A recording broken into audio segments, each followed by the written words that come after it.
राजनीति, आंदोलन, किसान, करप्शन, गरीबी, इन सभी मुद्दों पर आवाज उठाएगा अब तक न्यूज इंडिया।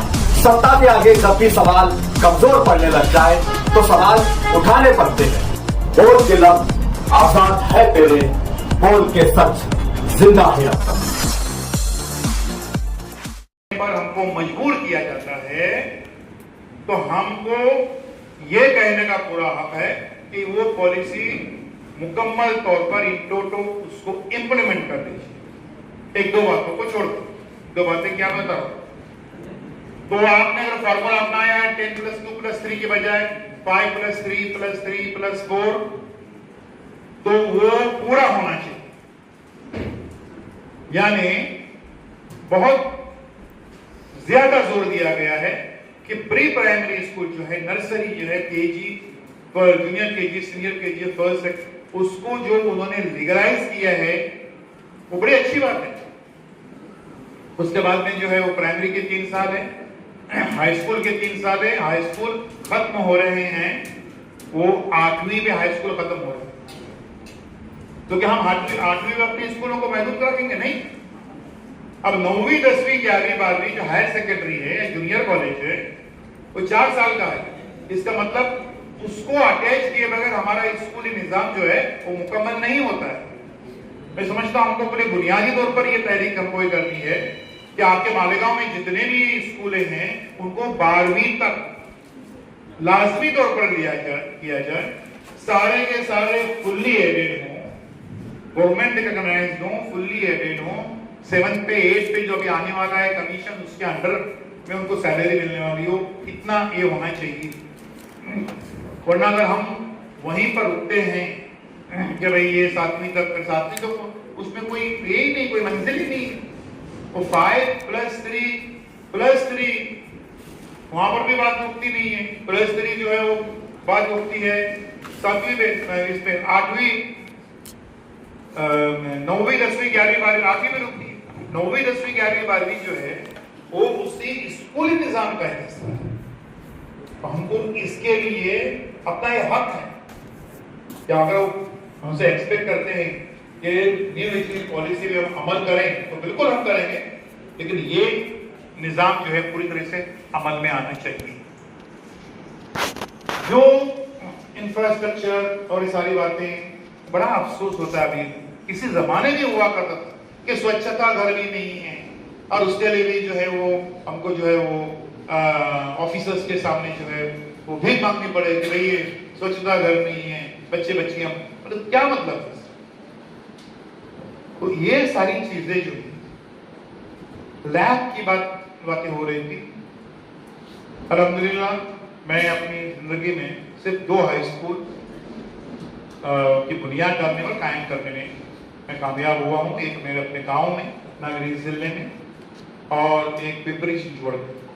पिंपरी चिंचवड़ का मैं इसलिए बताऊंगा उसका ये कि उसको हमने जो है वो तालीमी गश्त के जरिए से, एक ऐसी बस्ती जहाँ पर उर्दू के कोई हाई स्कूल नहीं, लेकिन तो हमें वाकई तालीमी गश्त किया। तो सब लोग हमको जो है भगा देते थे, भाई जाओ, हमारे बच्चे नमाज पढ़ते हैं ना, तो वो समझो तबलीग वाले आ गए, तो नमाज पढ़ते हैं, नमाज बहुत अच्छी बात है, लेकिन स्कूल में क्यों नहीं आते?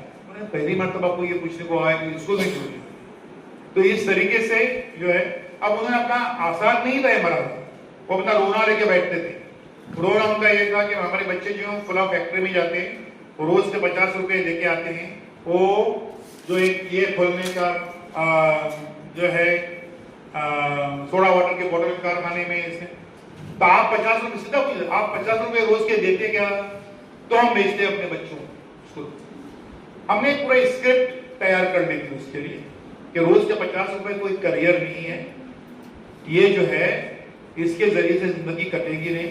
जिंदगी बहुत बड़ी है, एक घाटे मारता हुआ समंदर है, उसको उसमें आपको ये जो मामला जो है डूब जाएगा, खत्म हो जाएगा। और कामयाब हो गए। आज 27 बरस हुए वो स्कूल को कायम है, एडेड है फुल्ली, और अपने गांव में उसमें कुर्बानियां बड़ी देनी पड़ती है।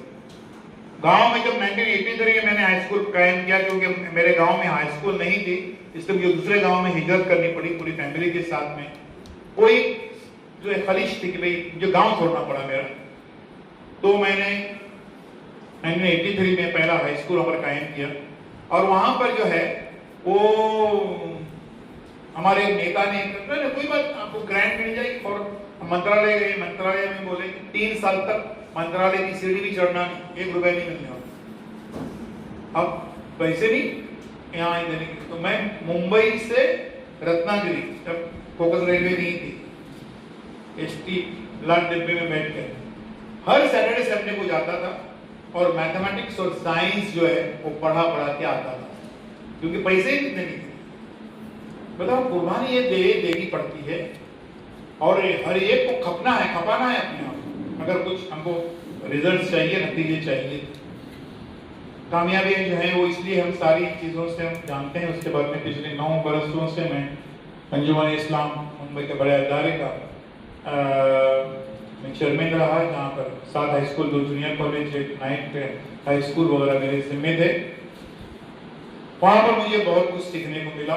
सीखने को मुराद ये कि वो एसएस कोड और इसका उसका कैसे सहारा लिया जाता है और कैसे जो है वो अपनी जिम्मेदारियों से मामला क्या होता है, सब है। हम बात ये कर रहे थे कि यहाँ पर ये अभी हम कुछ और बातों पर 2-4 मिनट बात करूंगा, लेकिन मेन जो है बात कि ये अच्छे नताइज यहाँ पर भी आ सकते। ये स्कूल नंबर 1 जो है ये इतने वर्षों में मेरा फेवरेट स्कूल है। जब भी आता हूँ तो मैं क्लासरूम में जाता हूँ और मैं क्लासरूम में जाकर बच्चों से सवाल पूछता हूँ और बड़ा इत्मीनान, बड़ा खुश गवार मूड में बाहर आता हूँ। बच्चे इतने एंथुसियास्टिक, इतने जोश और खरोश के साथ जवाब देते हैं। हर क्लासरूम में जाता हूँ। जब भी यहाँ पर मेरे कई प्रोग्राम हुए तो वो स्कूल में एक मिसाली स्कूल है। वाकई ये मिसाली स्कूलें जो हैं इस ताल्लुक से और 2 नाम लेना चाहूंगा। रायगढ़ जिले में रोहा में जो है एक नगर परिषद का school, primary school, Urdu medium का, लाइन लगा के एडमिशन लेते हैं वहां पर उर्दू मीडियम के। और दूसरा जो है वो रफी अहमद किदवाई म्युनिसिपलिटी का स्कूल है पूना में, और वहां पर भी लाइन लगी रहती है एडमिशन लेने, रात को लाइन लगाती वहां पर। मयार हम जहां चाहें अगर हम खपाने को तैयार हैं तो ये मुमकिन है। और ये जिन चीजों को हमको मैं जो 4 चीजें मैंने कुछ सीखी हैं वो सफर करनी है। सफर में बरकत है। जहां भैया जाकर मैंने सीखी, हिंदुस्तान भर में और उससे बाहर में सब जगह पर, गांव शहर करिया देहात बस्ती जाकर मैं जो सीखेंगे कि कैसे लोग जो है डेडिकेशन से काम कर रहे हैं। जाना चाहिए ऐसी जगहों पर। मैंने अपनी जिंदगी का पहला सफर जो ताजमहल देखने के लिए, लाल किला देखने के लिए नहीं, मैंने अपनी जिंदगी जब ये कुछ मेरे जेब में आए, लगभग 1000 रुपये आए, तो मैंने कहाँ जाए, मैं अलीगढ़ मुस्लिम यूनिवर्सिटी गया था। वो 1000 रुपये मैंने इस तरीके से खर्चे उस जमाने में। तो ये चीजें हैं जो देखने के लायक हैं। जामिया इस्लामिया है, कई ऐसे दूसरे कामयाब इदारे हैं। आज साउथ में कई ऐसे इदारे हैं मुसलमानों कायम किए। यहाँ पर जा के हम बहुत कुछ सीख सकते हैं और अपने को रिचार्ज करके आ सकते हैं वहां पर जाकर, और करना चाहिए। तो ये इस तरीके से हो सकता है। ये जो सारे मसाइल हैं, इसमें हमारी पहली तहरीक जो मैं कहूँगा वो ये है कि 12वीं तक जो है हमारे ये सारे स्कूल अटैच होनी चाहिए, और जो नए रिक्रूटमेंट करेंगे वो शिक्षण सेवक सिर्फ नहीं बल्कि वो 7 पे या 8 पे कमीशन की तनख्वाह पाने वाले टीचर्स, ये हमारा हक है। इसके लिए हमने पूरी तरीके से कोशिश करते रहना चाहिए। यहाँ पर जो गवर्नमेंट की जो ये हो जाती है ट्रेनिंग जो होती है, आमतौर पर रियासती ज़बान में होती है। अब रियासती ज़बान से हम क्यों भागते हैं, क्या वजह? सुन्नत रसूल है ज्यादा से ज्यादा ज़बानों को जानना। हुजूर सल्लल्लाहु अलैहि वसल्लम के ज़माने में उन्होंने देखा कि उनके उस वक्त की राय सारी ज़बानें जानने वाले सहाबा मौजूद थे। सिर्फ एक ज़बान ऐसी थी, सरियानी ज़बान, जो यहूदियों में बहुत मकबूल थी, उसका जानने वाला कोई नहीं था। जल्दी उस गजब ने क्या किया, अपने चहीते सहारी जहन साबित जो के कातिबी वही भी थे, तो उनको भेजा वो जबान सीखने के लिए। वो जबान कुछ अर्से में जाकर सीख के आ गए और दीन जो है वो यहूदियों में फैलते गए। जाके जाकर जबानी सीखी। मैं महाराष्ट्र की बात करूं, 12 करोड़ की आबादी है, जिसमें से 8 करोड़ लोग सिर्फ मराठी जानते हैं। दूरदर्शन का जो सह्याद्री चैनल है उसमें रोज रात को 9:30 बजे एक 20 मिनट का एक प्रोग्राम रहता है, 9:30 बाद में, बहुत पॉपुलर है, करोड़ों लोग देखते हैं उसको। और उसमें एक चीफ गेस्ट को बुलाया जाता है सिर्फ 10 मिनट के लिए अपनी बात कहने के लिए। मुझे उसमें कम से कम 30-32 बार बुलाया गया, लेकिन मुश्किल से 4-5 बार बुलाया गया कि मेरा टॉपिक है मौजूद है तारीफ, और बाकी मर्तबा बुलाया गया कि भाई ईद उल फित्र की, ईद उल अजहा के मतलब ये क्या होता है, ईद मिलाद मनानी चाहिए कि नहीं, ये मुहर्रम।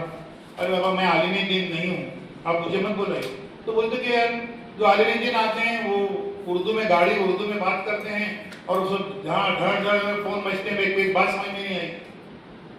12 करोड़ की आबादी के लिए मराठी जबान हमने नहीं सीखी, क्या वजह? या साउथ वालों ने साउथ की जबानों को अपना लिया। केरला आज तक केरला में मलयालम का 2 लाख की सर्कुलेशन वाला जो अखबार है वो क्रिश्चियन यानी उसका इंग्लिश में तर्जुमा है, वो 2 लाख उससे मुसलमानों को पढ़ा जाता है। तमिल को अपना है, तेलुगु को, मराठी में क्या होता है? मराठी लोग आपको मराठा याद आते हैं और सब उसका ताल्लुक क्या है मराठी जबान से? मराठी जबान एक बहुत ही रिच लैंग्वेज है। उसके मैं बताता हूँ, ड्रामे नाटक दुनिया की किसी भी जबान के सामने रख सकते हैं, इतनी पावरफुल जबान है। और क्यों हम बिचके उससे, और दीन को हम जो है अपना मैसेज तक पहुंचा नहीं पा रहे हैं। हम बात कर रहे थे कि ये जो वर्कशॉप्स होते हैं, एक आध आदमी जाता है, कुछ पॉइंट को नोट कर लेता है, वो रिसोर्स पर्सन आके फिर सारे स्कूलों को खराब कर देता है, क्योंकि उसने समझा ही नहीं कि क्या मराठी में बताया गया। ये चीज को हमको ये करने की जरूरत है। मैं आखिर में चंद बातें जो बहुत अहम कहने वाला हूं, सुन लीजिए। ख़वातीन हज़रात, हमारे पैगंबर सल्लल्लाहु अलैहि वसल्लम ने जो है फरमाया कि मैं इस दुनिया में एक मुअल्लिम बना के भेजा है। कहने का तो ये नहीं कह सकते मैं एक लीडर बना के भेज रहा हूँ, रहनुमा बना के भेज रहा हूँ। जो अपने लफ्ज जो पसंद फरमाया मुअल्लिम, मैं इस दुनिया में एक मुअल्लिम, ये निस्बत है आपकी हमारी, ये ताल्लुक है और इसको हमेशा जो है वो याद रखना है। क्यों? क्योंकि मैं बड़ी जिम्मेदारी से कह रहा हूं कि हिंदुस्तान का तालीमी निजाम फेल हो चुका है। हम कहां गए? 60 साल तक वो तालीमी निजाम मॉस्को का तवाफ करता रहा, socialism Marxism communism, socialism Marxism communism, मुंह की खा के आता। देख रहे तो यार डॉक्टर बन रहे, इंजीनियर बन रहे, लेकिन वैल्यूज खत्म हो गई। बेटा बाप को सलाम नहीं करना, वृद्धाश्रम बढ़ रहे, बूढ़े माँ बाप की खिदमत इबादत नहीं रही। जैसे बूढ़े होते हैं उनको किसी गार्बेज की तरह से उनको वृद्धाश्रम में। आप हमारे अब तक न्यूज चैनल को सब्सक्राइब कर बेल आइकन को प्रेस कर दें, और अगर आप हमारी मदद करना चाहते हैं तो आप हमारे ज्वाइन का बटन दबाकर हमारी मेंबर सारनी भी आप ले सकते हैं। इससे आप हमारी मदद भी कर देंगे और हमारी बेबाकी को 4 लगाने का काम भी करेंगे। तुबा कॉस्मेटिक कंप्लीट स्किन सॉल्यूशन आपके लिए लाया है। धूप से बचाने वाली डे क्रीम, सौंले चेहरे को गोरा करने वाली नाइट क्रीम, फुंसियों के लिए TC skin cleaner and serum, सर्दी में जिल्दों को ताजा रखने वाला मॉइस्चराइजर, 7 दिनों में गोरा करने वाली क्रीम, आंखों के नीचे कालापन को दूर करने वाला टीसी डार्क वे सीरम, हाथ और गर्दन का कालापन दूर करने वाला साबुन। हमारा पता याद रखें, कुसुम्बा रोड, औलिया मस्जिद के सामने, तुबा कॉस्मेटिक कंप्लीट स्किन सॉल्यूशन।